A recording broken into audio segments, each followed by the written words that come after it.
नमस्कार। दिन भर की बड़ी खबरों के विश्लेषण के कार्यक्रम सुनिए सच में आपका स्वागत है। मैं हूं मुकेश कुमार। तो दोस्तों, शुरू करते हैं आज का सुनिए सच। आज की खास खबरों पर नजर डालते हुए मद्रास हाई कोर्ट ने कहा, कोरोना की दूसरी लहर के लिए चुनाव आयोग जिम्मेदार। ऑक्सीजन की कमी से मौतों का सिलसिला जारी। हरियाणा में 13 की मौत। पीएम केयर्स फंड से वेंटिलेटर की खरीदी पर सवाल, आधों की नहीं हुई आपूर्ति।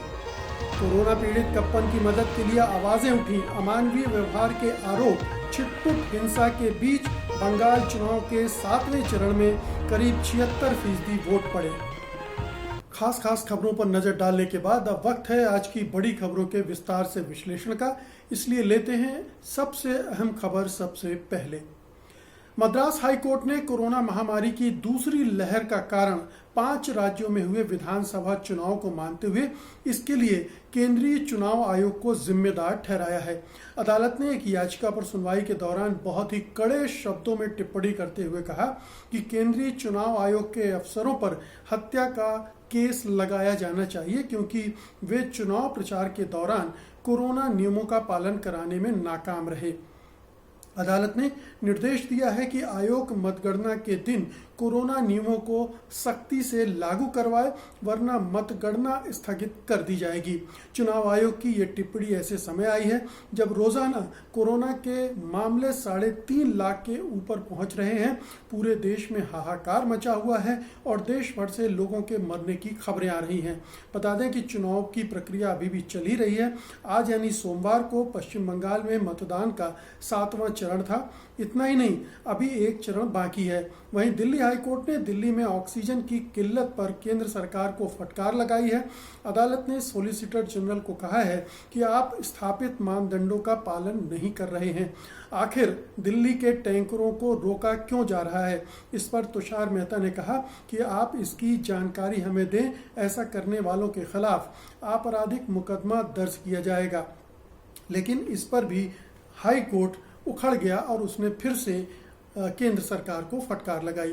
तो 2 हाई कोर्ट हम पिछले कुछ समय से देख रहे हैं कि जहां सुप्रीम कोर्ट सोया हुआ है या सरकार के हिसाब से चल रहा है, वहां ये देश के हाई कोर्ट एक के बाद एक कड़े फैसले सुना रहे हैं, जिनमें केंद्र सरकार को कटघरे में खड़ा किया जा रहा है। लेकिन मद्रास हाई कोर्ट का फैसला इस मामले में ऐतिहासिक है कि इतनी सख्त टिप्पणी शायद चुनाव आयोग के इतिहास में पहली बार हुई होगी, जिसमें जुडिशरी ने साफ साफ ये कहा कि जो कोरोना की दूसरी लहर आई है उसके लिए चुनाव आयोग के तौर तरीके जिम्मेदार हैं और उसके खिलाफ मर्डर का, हत्या का मुकदमा किया जाना चाहिए। ये बहुत ही सख्त टिप्पणी है। इसके पहले कोलकाता हाई कोर्ट भी सख्त टिप्पणी कर चुका है कि जो टीएन शेषन के ज़माने में चुनाव आयोग था उसके मुकाबले आज का चुनाव आयोग 10% भी नहीं है। और उसने ये भी कहा था कि हमें मजबूर मत कीजिए टीएन शेषन की तरह बनने के लिए। चुनाव आयोग कटघरे में है, लेकिन केवल चुनाव आयोग कटघरे में है या ये सरकार भी कटघरे में है? क्योंकि ये चुनाव आयोग हम सब जानते हैं कि केचुआ है। केंद्रीय चुनाव आयोग केंचुए की तरह व्यवहार कर रहा है, केंद्र सरकार के इशारों पर काम कर रहा है। ये स्वतंत्र होकर, निष्पक्ष होकर काम नहीं कर रहा है और इसीलिए इन चुनावों के कार्यक्रम भी इसीलिए उसके हिसाब से तैयार किए। पश्चिम बंगाल के 8 फेज में, असम के 3 फेज में और इतने लंबे चुनाव प्रचार के लिए उसने इजाजत दी, जबकि देश भर में कोरोना महामारी बड़ी तेजी से फैल रही है और इतनी बड़ी बड़ी चुनावी सभाएं हुई, उसमें जो कोरोना के प्रोटोकॉल हैं उनका पालन नहीं किया गया।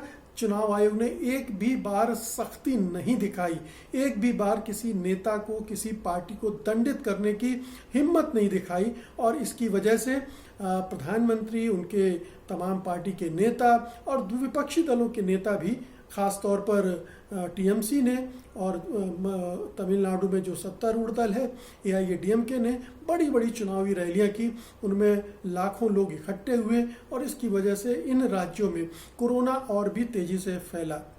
हालांकि गृह मंत्री अमित शाह बहुत ही बेशर्मी से, बहुत ही ढिठाई से कहते हैं कि महाराष्ट्र में तो चुनाव नहीं थे, वहां क्यों फैला। अब ये कोई तुक नहीं है, ये कोई तो कहना चाहिए कि विशुद्ध रूप से कुतर्क है, क्योंकि महाराष्ट्र में दूसरी वजहों से फैल सकता है, लेकिन इन राज्यों में विशुद्ध रूप से सोशल डिस्टेंसिंग को पालन न करना, मुंह पर मास्क न लगाना, और जब खुद प्रधानमंत्री मास्क न लगा रहे हों और बड़ी भीड़ को देखकर मोगेम्बो खुश हुए के स्टाइल में रिएक्ट कर रहे हों, तो जाहिर है कि इससे कोरोना को बढ़ने की एक अच्छा खासा मौका मिल गया। इसलिए ये जो टिप्पणी है मद्रास हाईकोर्ट की, ये बहुत ही सटीक है, ये कहीं भी ज़्यादती नहीं है या कहना चाहिए कि मुद्दे से हट कर नहीं है। उसने बिल्कुल सही टिप्पणी की है, और ये जब तक चुनाव आयोग को जवाबदेह नहीं बनाया जाएगा, जब तक चुनाव आयोग को जनता और न्याय के प्रति जवाबदेह नहीं बनाया जाएगा, वो केंद्र सरकार के प्रति अपनी जवाबदेही समझेगा, तब तक वो अपनी भूमिका को जिम्मेदारी पूर्वक नहीं निभा सकता है। इसलिए सुनील अरोड़ा जो कि रिटायर हो गए हैं, जो कि कहा जा रहा है कि कभी भी कहीं गवर्नर बन सकते हैं, उनको कटघरे में खड़ा किया जाना चाहिए, उनके खिलाफ FIR मुकदमे दर्ज किए जाने चाहिए क्योंकि वही लीड कर रहे थे, और उनको दंडित किया जाना चाहिए ताकि एक मिसाल कायम हो और आने वाले जो चुनाव आयुक्त हैं वो ये ध्यान रखें कि वो जो कुछ भी कर रहे हैं उसकी अगर वो गलत कर रहे हैं तो उसकी सज़ा उनको मिल सकती है। अभी वो बेखौफ हैं कि सरकार का वरदहस्त है, इसलिए कुछ भी करते रहो, सरकार के गुण गाते रहो, सरकार के हिसाब से सारी चीज़ें करते रहो, उनसे कोई पूछने वाला नहीं है। तो ये पहली बार मद्रास हाई कोर्ट ने, उसके पहले कोलकाता हाई कोर्ट ने एक जवाबदेही चुनाव आयोग की तय करने की कोशिश की है, और इसका स्वागत किया जाना चाहिए, खैर मकदम किया जाना चाहिए। अगली रिपोर्ट लेते हैं। देश में ऑक्सीजन की कमी से देश भर से मौतों की खबरें आ रही हैं। हरियाणा में पिछले 24 घंटों में 3 ऐसे मामले आए हैं जहां मरीजों की मौत का कारण ऑक्सीजन की कमी को बताया जा रहा है। रविवार को जहां 2 अलग अलग अस्पतालों में 4 मरीजों की मौत की खबरें आई हैं, तो आज सुबह हिसार के एक अस्पताल से 5 मरीजों की मौत का कारण ऑक्सीजन की कमी बताया गया, जिसके बाद प्रशासन ने इन मामलों में जांच के आदेश दे दिए हैं। हालांकि जगदीश खट्टर मुख्यमंत्री साहब ये कह रहे हैं कि प्रदेश में कहीं भी ऑक्सीजन की कमी नहीं है, लेकिन साफ है कि झूठ बोल रहे हैं। इतने मरीज ऑक्सीजन की कमी से मर रहे हैं। ज़्यादातर राज्य सरकारें यही कर रही हैं। उत्तर प्रदेश के मुख्यमंत्री योगी आदित्यनाथ भी यही कर रहे हैं। आगे बढ़ेंगे, बता दें कि देश में कोरोना के कारण स्थिति भयावह होती जा रही है। लोग कोरोना से तो मर ही रहे हैं, इसके अलावा अस्पतालों में बेड नहीं मिलने और ऑक्सीजन की कमी के कारण भी दम तोड़ रहे हैं। इससे पहले दिल्ली स्थित जयपुर गोल्डन अस्पताल में 25 लोगों की मौत का कारण ऑक्सीजन बताया गया था। अमृतसर से भी 6 लोगों की मौत ऑक्सीजन की कमी के कारण बताई गई थी। मध्य प्रदेश में शहडोल, भोपाल, जबलपुर, इन जगहों से लगातार ऑक्सीजन की कमी के कारण मौतों की खबरें आई हैं। उत्तर प्रदेश में भी ऑक्सीजन की कमी से मौतें हुई हैं, और देश भर में जहां भी कोरोना का ज़्यादा संक्रमण फैला है वहां इस तरह की मौतों की खबर आ रही हैं। उन्हें दबाया जा रहा है, उन्हें दूसरी मौतों के रूप में दिखाया जा रहा है। आंकड़ों में बड़े स्तर पर फेरबदल हो रहा है, घालमेल किया जा रहा है, झूठे आंकड़े पेश किए जा रहे हैं, आंकड़े दबाए जा रहे हैं और हम सबसे सच छिपाया जा रहा है। टेस्टिंग भी कम हो रही, वरना ये जो 3.5 लाख के केस हैं, ये जो विशेषज्ञ हैं उनका कहना है कि कम से कम 2 गुने केस हो चुके हैं, और मौतों की संख्या भी जो बताई जा रही है उससे कहीं ज़्यादा है। हम सब जानते हैं कि हमारे आपके शहरों में जितने शव दफनाए जा रहे हैं या जलाए जा रहे हैं, वो संख्या कुछ और है, और जो सरकार बता रही है वो संख्या कहीं बहुत कम है। भोपाल के बारे में कहा जा रहा है कि वहाँ 1000 मौतें हुई हैं, लेकिन सरकार बता रही है कुल 41 मौतें हुई हैं। तो आप समझ सकते हैं कि आंकड़ों की बाजीगरी किस तरह की जा रही, किस तरह से झूठ पूरे देश में फैलाया जा रहा है, और योगी आदित्यनाथ ये धमका रहे हैं लोगों को कि झूठ फैलाने वालों के खिलाफ NSA लगाया जाएगा। तो कितनी खतरनाक स्थिति है। हमारे शासक क्या क्या हथकंडे नहीं आजमा रहे हैं, क्या क्या गिमिक नहीं कर रहे हैं, इस सब के लिए, लोगों को धमकाने के लिए, खबरों को दबाने के लिए। आपको पता ही है कि ट्विटर को भी हड़काया गया, कई अकाउंट बंद करवाए गए थे, और इस तरह से बार बार ये कहा जा रहा है कि झूठ फैलाने वालों को, फेक न्यूज़ फैलाने वालों को दंडित किया जाएगा। बिल्कुल किया जाए, जो लोग ऐसा कर रहे हैं, लेकिन जो सच फैला रहे हैं कम से कम उनको ना धमकाया जाए। अगली खबर लेते हैं। पिछले साल PM केयर्स फंड के जरिए 2000 करोड़ रुपए की लागत से वेंटिलेटर खरीदी पर सवाल उठने लगे हैं। बीबीसी ने अपनी पड़ताल में पाया कि पीएम केयर्स फंड से ऑर्डर किए गए 58,850 वेंटिलेटर्स में से तकरीबन 30,000 वेंटिलेटर्स ही खरीदे गए हैं। अंजलि भारद्वाज जो कि सामाजिक कार्यकर्ता हैं, उन्होंने आरटीआई के जरिए बहुत सारी जानकारी मांगी थी, उसको भी बीबीसी ने अपनी रिपोर्ट में शामिल किया है और उसने खुद भी एक आरटीआई दाखिल की थी और उससे भी जो जानकारी मिली है तो ये पुख्ता और कंफर्म जानकारी है जिसके आधार पर ये रिपोर्ट हम आपको दिखा रहे हैं। कोरोना की पहली लहर का जोर कम होने के बाद वेंटिलेटर की खरीदी में ढील दे दी गई। यही नहीं, एक ही स्पेसिफिकेशन वाले वेंटिलेटरों की कीमतों में भी भारी अंतर देखा गया। मतलब एक ही तरह के जो मानक तय किए गए थे, इस तरह के वेंटिलेटर चाहिए, जब अलग अलग ऑर्डर दिए गए तो उनकी कीमत में ज़मीन आसमान का फर्क भी देखा गया। कोई 8 लाख का है तो कोई 1 लाख का। आप समझ सकते हैं कि क्या खेल हुआ होगा उसके। बिहार, यूपी, छत्तीसगढ़, राजस्थान जैसे राज्यों के कई अस्पतालों में पीएम केयर्स के वेंटिलेटर धूल भी खाते मिले। इसके अलावा कई जगहों से वेंटिलेटर के ठीक से काम न करने की शिकायतें भी मिली हैं। इसके अलावा पड़ताल में पाया गया है कि ऐसी कंपनियों को वेंटिलेटर बनाने के ऑर्डर दिए गए जिनको वेंटिलेटर बनाने का कोई तजुर्बा ही नहीं था। एग्वा हेल्थ केयर, जिसे नीति आयोग ने खासा प्रचार प्रसार दिया, उसके पास वेंटिलेटर बनाने का कोई तजुर्बा नहीं था, लेकिन उसे 10,000 वेंटिलेटर का ऑर्डर दिया गया। एग्वा ने कार बनाने वाली कंपनी मारुति की मदद से वेंटिलेटर बनाए।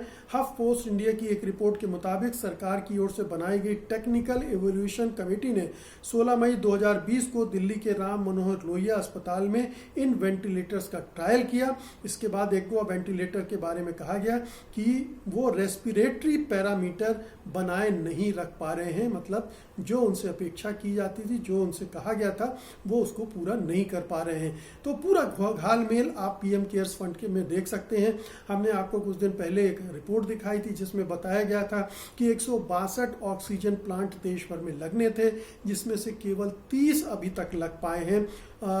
8 महीने तो उनके टेंडर फ्लोट करने में लगा दिए गए, उसके बाद भी। और ये आप देखिए, एग्वा इसमें से कुछ कंपनियां हैं गुजरात की, तो ये गुजराती कनेक्शन हर इस तरह के खरीदी में आ रहा है सामने, और ये अनुभव भी नहीं है उसको।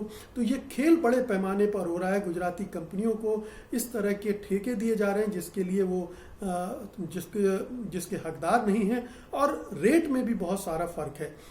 वैक्सीन के मामले में भी आपने देखा कि सरकार 150 में खरीद रही है, पीएम केयर्स फंड की तरफ से 2210 में खरीदे गए थे, और जो राज्य सरकार वो 400 रुपये में दे रही। तो बड़ा घालमेल है इस पूरे, इसमें पता नहीं कहाँ कहाँ क्या क्या फर्जीवाड़ा किया जा रहा है, क्या क्या घोटाले किए जा रहे हैं, किसी को पता नहीं, क्योंकि कोई ट्रांसपेरेंसी नहीं है सरकार के पास। वो सच बताना नहीं चाहती, वो पर्देदारी कर रही है। और ख़ासतौर से पीएम केयर्स फंड में कितना पैसा आया, किसने दिया, किस मकसद से दिया, कहाँ खर्च हो रहा है, क्यों खर्च हो रहा है, इसके बारे में कोई सवाल नहीं कर सकता, क्योंकि ये प्रधानमंत्री का फंड है।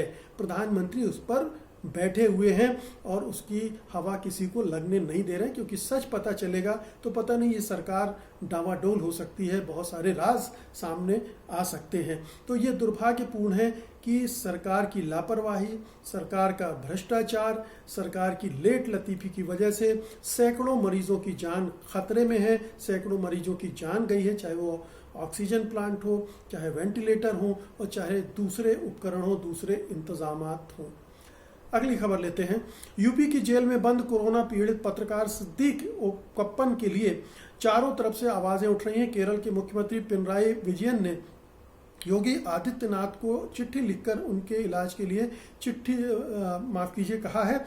तो केरल के 11 सांसदों ने सुप्रीम कोर्ट से उनकी रिहाई की मांग की है। कप्पन की पत्नी ने भी भारत के नवनियुक्त मुख्य न्यायाधीश NV रमन्ना को पत्र लिखकर आरोप लगाया है कि उनके पति को मथुरा के एक अस्पताल में खाट से, चारपाई से बांध कर रखा गया है। कप्पन की पत्नी ने प्रधान न्यायाधीश से अपील की है कि वो इस मामले में हस्तक्षेप करें और उनके पति को इस अस्पताल से बाहर वापस जिला जेल में भिजवाएं। बता दें, पत्रकार कप्पन कोरोना से संक्रमित हो चुके हैं और उनकी हालत गंभीर बताई जा रही है। हाथरस गैंग रेप को कवर करते जाते वक्त उन्हें गिरफ्तार कर लिया गया था। कप्पन को मथुरा के केएम मेडिकल कॉलेज में बुधवार को भर्ती कराया गया था। उनकी पत्नी के अनुसार कप्पन इस अस्पताल में नहीं रहना चाहते क्योंकि उनको जानवरों की तरह चारपाई से बांध के रखा गया है और चलने की अनुमति तक नहीं है। सीजीआई को लिखे पत्र में उनकी पत्नी लिखती हैं कि वो 4 दिन से शौच के लिए भी नहीं जा पाए हैं और उनकी हालत गंभीर बनी हुई है। कप्पन के वकील ने कहा कि अस्पताल में भर्ती कराए जाने से पहले कप्पन कमजोरी की वजह से जेल के शौचालय में गिर भी गए थे, जिसके कारण उनके चेहरे पर चोट आ गई थी और वो साफ बोल नहीं पा रहे थे। तो ये उत्तर प्रदेश का हाल है। ये योगी आदित्यनाथ का शासन प्रशासन है उत्तर प्रदेश में और वहाँ इस तरह के जुल्म और सितम किए जा रहे हैं। कप्पन का कोई दोष नहीं है, किसी तरह का कोई उनके बारे में कोई ठोस सबूत आरोप नहीं है।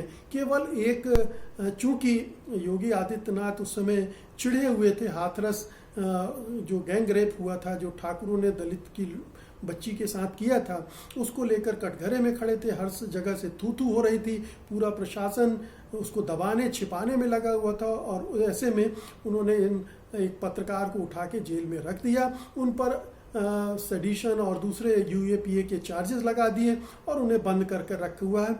6 महीने से दुर्भाग्य की बात है कि सुप्रीम कोर्ट 6 महीने से इस मामले की जो हैबियस कॉर्पस अपील है उसकी सुनवाई तक नहीं कर रहा है। तो सुप्रीम कोर्ट भी उत्तर प्रदेश सरकार को एक तरह से छतरी दिया हुआ है, उसको आड़ दिया हुआ है उस कप्पन को गिरफ्तार करके रखने का। तो कितना दुर्भाग्यपूर्ण है कि एक पत्रकार को, जिसको केरल के पत्रकार संघ ने भी कहा है कि वो हमारा पत्रकार है, उसको जबरन फंसाया गया है। वहाँ की राज्य सरकार कह रही है, वहाँ के सांसद कह रहे हैं, तमाम राजनीतिक दल कह रहे हैं, तमाम नागरिक अधिकार संगठन कह रहे हैं, पत्रकारों के जो संगठन है देश में वो कह रहे हैं, लेकिन न हमारी न्याय व्यवस्था कुछ कर रही है। और अर्णब गोस्वामी के मामले में ज़रूर वो करती है, अमीश देओल के मामले में करती है, जहां उसे लगता है कि सरकार के पक्ष के पत्रकार हैं, उनको बचाने के लिए हर संभव प्रयास जुडिशरी करती है, सरकार करती है। लेकिन एक बेकसूर को इस तरह से रखना और जानवरों की तरह उससे व्यवहार करना, उसको पीड़ित करना, उसको इलाज न देना, ये बहुत ही दुर्भाग्यपूर्ण है। जब भी कभी इस समय का इतिहास लिखा जाएगा तो ये सब कुछ दर्ज होगा कि बीजेपी के शासन में, योगी आदित्यनाथ के शासन में, नरेंद्र मोदी के शासन में किस तरह के अत्याचार बेकसूर बेगुनाह लोगों पर किए गए हैं। और अब आज की अंतिम खबर लेते हैं। पश्चिम बंगाल विधानसभा चुनाव के 7वें चरण में 34 सीटों के लिए आज 76% के आसपास वोटिंग दर्ज की गई। आज के चरण के दौरान हिंसा की छिटपुट घटनाएं भी हुई।